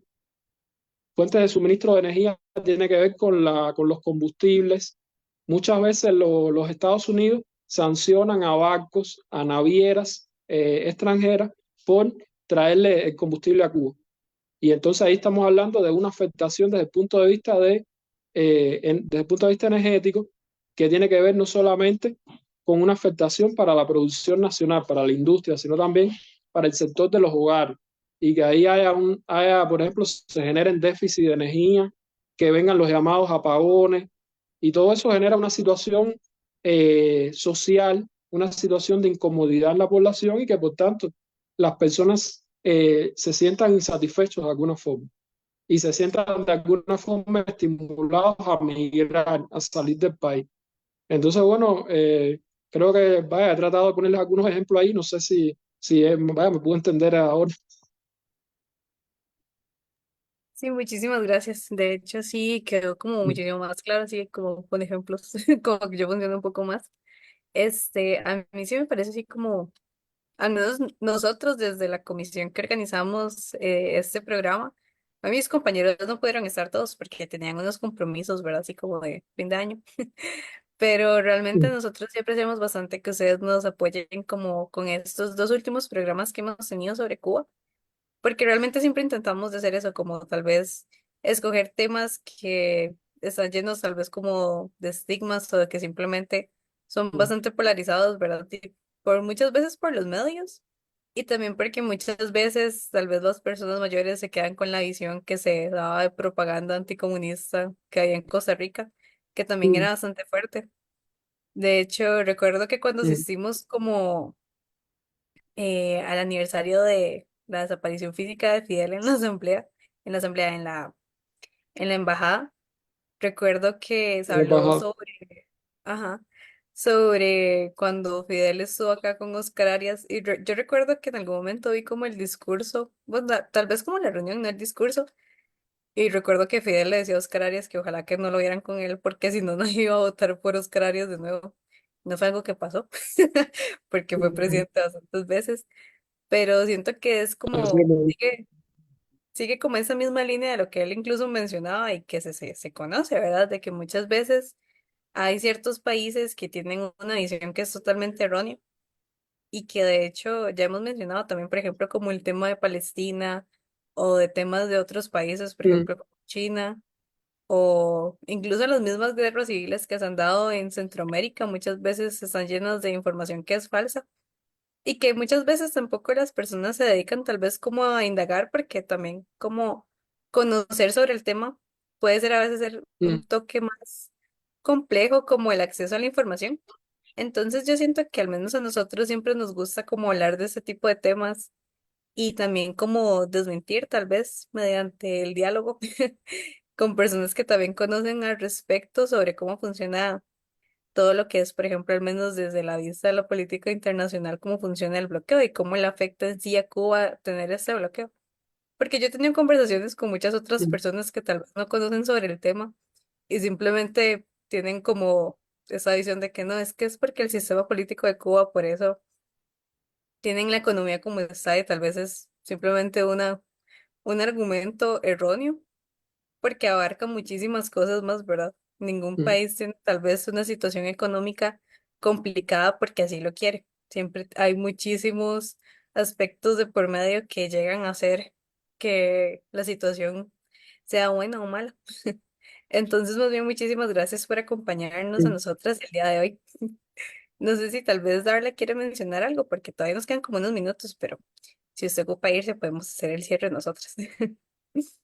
No, sí puedo. A mí me pareció muy interesante todo el tema, más porque como decía María Ángel, al menos nosotros nos hemos podido acercar a este tema ya como hacia el cierre de este año por medio de la radio, porque antes era muy difícil, incluso buscamos como algunos PDFs para informarnos bastante antes del tema, como para poder llevar el hilo y encontrábamos como la misma información que muchas veces está sesgada. Entonces, yo quisiera agradecerle a usted y a don Jorge, que sé que en este momento no están, y tal vez para el cierre, mencionar como qué ideas o qué cosas considera usted que puede hacer Costa Rica como para ayudarle a Cuba con todo este tema del bloqueo, que yo sé que digamos, somos un país súper pequeño y como en términos de incidencia no tenemos mucha, pero toda acción como que cuenta. Entonces, no sé cómo, esa es como la pregunta que me dejó como todo lo que expusieron ambos. Sí, Robert, claro. A ver, desde el punto de vista del enfoque de los países en desarrollo, es verdad que somos economías pequeñas, somos economías en el desarrollo, que tenemos que tratar de trabajar de forma coordinada para poder, o sea, enfrentar todos estos desafíos. Porque incluso cuando nosotros hablamos del tema migratorio, por ejemplo, es un desafío para nuestros países, porque hablamos de que es un desafío para Cuba el tema migratorio, o sea, todo el éxodo de migrados cubanos que sale del país y que dejan de contribuir al desarrollo del país, que dejan de estar en su país y que abandonan su patria por diferentes razones, pero estamos hablando de que es un factor también que afecta a todos, a todos nuestros países, o sea, a todos los países de la región, porque ahora mismo, si bien Costa Rica es un país que está aquí en Centroamérica, es un país de tránsito de migrantes, no solamente migran costarricenses, sino que estamos hablando de que migran panameños, haitianos y todos esos ciudadanos transitan por aquí y de alguna forma generan desestabilización en todos estos países de tránsito, e incluso muchas veces tratan de permanecer en estos países precisamente buscando mejorías económicas, pero es un reto, es una de las ideas que quería que quedara claro que es un reto el tema migratorio en nuestro continente. No solamente por ser país receptor de migración, incluso por ser un país en el cual está sufriendo ese éxodo de población. Y lo otro, bueno, Costa Rica apoya de forma sistemática, o sea, el gobierno de acá de Costa Rica apoya de forma sistemática a Cuba cada vez que Cuba presenta la resolución cubana contra el bloqueo. Cada año Costa Rica da su voto favorable, incluso responde de forma adecuada, de forma positiva a la nota del secretario general que se presenta previa a la votación. Y eso es un elemento que hay que tener en cuenta a la hora de nuestras relaciones bilaterales, de nuestras relaciones como hermanas naciones que somos, porque incluso hay muchas raíces históricas en las relaciones entre Cuba y Costa Rica. Y muchas raíces históricas que, bueno, tal vez ustedes puede que las conozcan, puede que no, pero bueno, yo sugeriría que puede ser también un tema de próximo debate en programas posteriores, que es, por ejemplo, las relaciones históricas de Cuba y Costa Rica, relacionadas, por ejemplo, con la comunidad cubana que se asentó aquí en Costa Rica, representada por Antonio Maceo, específicamente en Guanacaste. Eso es un elemento histórico a tener en cuenta. Y además, por ejemplo, las visitas que tuvo José Martí a Cuba, la relación de Cuba de Martí con Costa Rica. Entonces, estamos hablando de países que somos muy similares, que somos países en desarrollo, que somos países que incluso tenemos retos comunes, entre ellos el tema migratorio, pero también hay otros retos a nivel global, porque, por ejemplo, podemos hablar en otros espacios del tema medioambiental, a propósito, por ejemplo, de la COP28 que se celebró recientemente en Emiratos. Y yo sí sé de antemano que Costa Rica tiene, o sea, trabaja muy mancomunadamente por el tema medioambiental. Es un país que trata de preservar todo en el sentido de todos los parques nacionales, toda la biodiversidad de especies, y ya sean animales, plantas, etcétera. Entonces, son temas que pudiesen surgir en un futuro y que además nos sirven de hilo conductor para trabajar juntos, para intercambiar experiencias, para intercambiar conocimientos, porque ya les digo, ha sido muy importante, porque además puedo transmitir mi experiencia, puedo transmitir mi enfoque o mi percepción del problema, y puedo trasladarle de alguna forma, no solamente a ustedes aquí que están compartiendo conmigo, sino a todos los que están escuchándonos en el programa, de alguna forma desmitificar o desmentir muchas dudas, eh, muchos temas que de alguna forma no están claros, porque realmente hoy en día sabemos que nacional son tratados por los medios de comunicación occidentales, y cada medio de comunicación occidental responde a intereses económicos específicos, a gobiernos que están en el poder, y que por tanto yo diría que uno de los poderes más importantes a nivel internacional hoy en día es los medios de comunicación. Y es como el dicho que dice que una mentira repetida varias veces se puede convertir en una verdad. Y entonces, de alguna forma, este espacio nos ha servido para, de alguna forma, romper con esos mitos que existen de la migración cubana, y de alguna forma darle nuestro punto de vista y hablar un poco del tema del bloqueo, que para mí siempre es un placer poder presentarles cifras, poder darles información que de alguna forma les ayude a ustedes a tener una percepción más amplia, y por tanto de alguna forma sacar sus propias conclusiones del tema. Entonces, bueno, nada, les quería reiterar las gracias, y espero que estos espacios los podamos tener en próximos programas, o sea, que podamos seguir trabajando juntos. Y para nosotros siempre va a ser un placer poder compartir con ustedes y en cualquiera de los temas que ustedes nos propongan. Nos preparamos y aprendemos, transmitimos nuestro conocimiento, y también de ustedes, porque yo digo que esta invitación se aprende de una inteligente o no. O sea, cualquier pregunta que una persona hace, no está mal de contestar, porque siempre ayuda a reflexionar. Por tanto, si bien no son ustedes las que desarrollando el trino del enfoque que ustedes tienen y de la percepción que tienen respecto al tema. Entonces, bueno, nada, eso era lo que quería decir. Muchísimas gracias. Yo siento que tal vez sí podríamos como hacer más programas al respecto. De hecho, ahora que mencionaba eso sobre el medio ambiente, hicimos uno tal vez de los primeros que tuvimos en el año. Hablamos sobre el Acuerdo de Escazú, ¿verdad? Que también, pues tal vez aquí Costa Rica sí ha avanzado bastante en materia del medio ambiente y como luchas ecologistas y de este tema, también se tienen como algunos contrapesos, como el hecho de tal vez no haber aprobado como tal o que no sea parte de la agenda el día de hoy.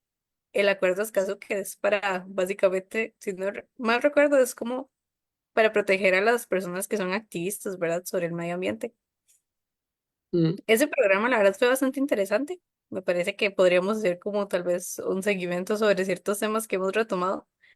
Este, mm, y eso ya tal vez como a otra pregunta que tenía, que nosotros generalmente nos enfocamos sobre el movimiento estudiantil, ¿verdad? Y cómo nosotros como personas jóvenes podemos incidir en temas que muchas veces no nos podemos acercar como de manera directa, ¿verdad? Porque es como un poco más complejo tal vez tener como esa cercanía o tal vez un puesto que represente como un peso para poder incidir. Entonces, ¿cómo cree usted que como personas jóvenes podríamos incidir, ya sea como desde la universidad o desde nuestros grupos, sobre desmentir, por ejemplo, estigmas como lo que estamos hablando sobre el tema de la migración, sobre el tema del bloqueo?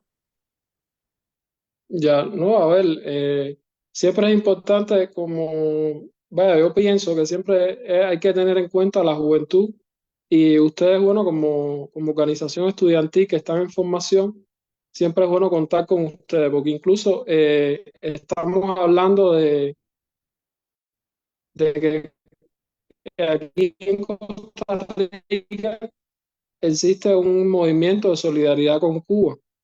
O sea, existen personas nacionales de aquí de Costa Rica que de alguna forma se acercan al trabajo de nuestra misión aquí en Cuba, aquí en Costa Rica, y siempre yo pienso que podemos, o sea, trabajar en función de estrechar lazos con ustedes como representantes estudiantiles y con el movimiento en sentido general, y que de alguna forma se puedan integrar a este movimiento de solidaridad con Cuba precisamente para darle una mayor visibilidad a todos estos temas que estamos hablando aquí.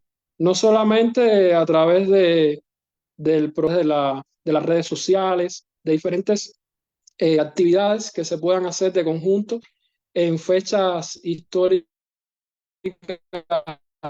alegóricas, a la entre ambos países, fechas históricas, siempre es bueno poder trabajar juntos y bueno, y muchas gracias por hacerme la pregunta, porque bueno, me dio el pie ahora que es precisamente de poder integrarlos a ustedes como movimiento estudiantil, como universidad, a todos estos temas y sobre todo y especialmente al movimiento de solidaridad con Cuba. Vaya, para nosotros sería un gran orgullo, una gran satisfacción poder contar en este sentido con eso. Porque además, actualmente el movimiento de solidaridad con Cuba aquí en Costa Rica eh, no tiene tantos jóvenes como realmente se pudiese requerir, porque además el movimiento, o sea, que sean gente jóvenes dispuestas, que hagan diferentes actividades que tengan que ver no solamente con el componente político, sino incluso puede tener que ver con el componente cultural, porque además estamos hablando de que ambos países tienen una, una rica historia cultural del arte, de la pintura, o sea, son cosas en las que se pueden ir trabajando porque incluso, no sé, me pudiese referir, no sé, a personas, a estudiantes ahí dentro del grupo estudiantil de ustedes que tengan alguna, o sea, alguna inclinación hacia el arte, que sepan pintar, que hagan una pintura, no sé, de nuestro apóstol, de José Martí. Y entonces, eso son cosas que se pueden hacer de forma conjunta y que no necesariamente tienen que tener ese marcado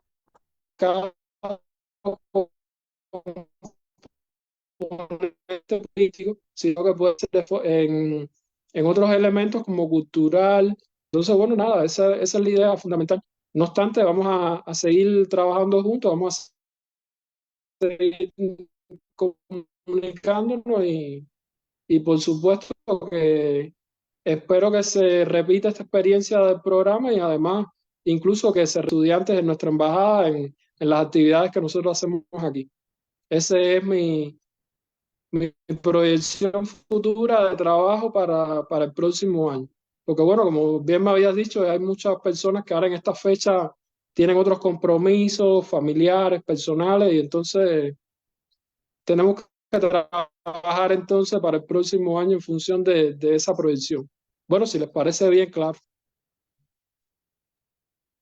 Muchísimas gracias. Sí, claro. Al menos de mi parte, yo siempre intento tal vez como de involucrar a nuestro grupo con las actividades que hemos hecho, digamos, con los programas que hemos tenido y con la actividad pasada a la que asistimos también. De hecho, es algo que nosotros también agradecemos, como también poder como ayudar más allá de estar como en la U. Entonces, siento que también sí, de fijo nosotros también podemos ponernos de acuerdo y seguir coordinando más programas para el próximo año. De igual manera, Claro, también si claro. ustedes tienen sugerencias sobre temas, podemos conversarlo e incluso llevarlos a cabo en un futuro. Y ya Sí, para sí. hacer el cierre, yo de verdad le agradezco a usted y a don Jorge que nos hayan acompañado hoy, porque como ya hemos mencionado, estas fechas son un poco así como muy ocupadas con familiares o actividades y de verdad para nosotros es bastante gratificante saber que ustedes nos apoyan también y también Claro. pues seguir como enseñando siempre de una manera como respetuosa sobre estos temas. Entonces, no sé si usted quiere dar como unas palabras de cierre y ya luego darla para cerrar la sesión. Bueno, nada, reiterar las gracias a ustedes por invitarnos y de alguna forma, ya le digo, volver a tener todas estas experiencias. Incluso existen muchos temas en los que podemos continuar trabajando. O sea, no solamente en el ámbito aquí en el marco del programa, sino también en otros temas que, bueno, ya nos iremos comunicando por otras vías y coordinamos el trabajo conjunto. Y bueno, reiterarle el agradecimiento de nuestra parte, ya sea tanto de Jorge como mío, de esta invitación. Para nosotros siempre es un placer poder apoyar ahí el trabajo de ustedes, interactuar y seguir en este proceso. Así que no es, o sea, es un gusto para nosotros. Muchas gracias reiteradas. Muchísimas gracias a ustedes, de verdad. Darla, bueno, no sé si está por ahí. Sí, bueno, yo nuevamente igual quería agradecerles a usted y a don Jorge por habernos apoyado aquí. También a don Jorge, que esta no fue la primera sesión en la que estuvo y nos ha estado apoyando como a lo largo del año, no solo con las sesiones de la radio, sino también con talleres. Y sobre todo hacerle como un agradecimiento a María Ángel, que ha sido quien ha coordinado el programa todo el año y que ha estado como pendiente de que salgan bien y que como juventudes podamos dar una perspectiva de nuestras opiniones sobre temas que son un poco controversiales, pero que también tenemos mucho que aportar y aprender.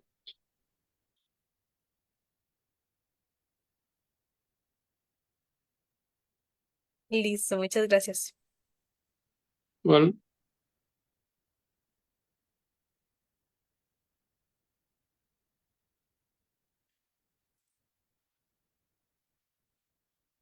Sentamos alternativas. Pensar libremente para construir un país y un mundo integralmente mejor. Alternativas. Espacios sin fines de lucro ni banderías politiqueras del colectivo Reflexión, Acción Costa Rica. Alternativas en vivo, los viernes de las 6 a las 8 p.m. por nuestras redes sociales, Guanacaste FM, Radio Revolución y Radio Soberanía. Repetición los sábados de las 7 a las 9 p.m. por Radio La Gigante 800 AM. Alternativas.